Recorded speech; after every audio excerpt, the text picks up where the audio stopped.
నమస్కారం ఈటీవీ 360కి స్వాగతం. ముందుగా ప్రధానాంశాలు. ఉగ్రవాదంపై G20 దేశాల ఉక్కుపాదం, నిధుల ప్రవాహానికి అడ్డుకట్ట, 21 అంశాలతో ప్రకటన. వాతావరణ విపత్తుల నుంచి ధరిత్రిని కాపాడుదాం, చేయి చేయి కలపాలని G20 దేశాలకు మోదీ పిలుపు.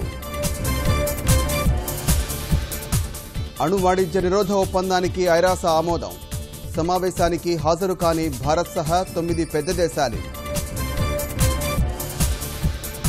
కృష్ణా డెల్టాలో గోదావరి జలాల పరవళ్లు, 13 లక్షల ఎకరాలకు నీరు, 5,000 కోట్ల దిగుబడి అంచనా.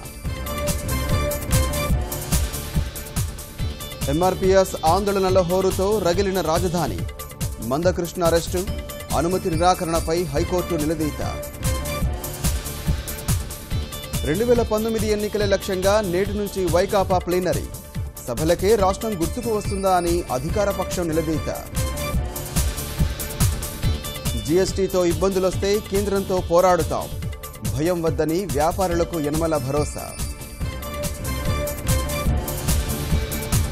ఊరు దాటాలంటే తీగలపై నడకే ఆధారం, దంతెవాడ గిరిజన వాసుల బతుకు పోరాటం.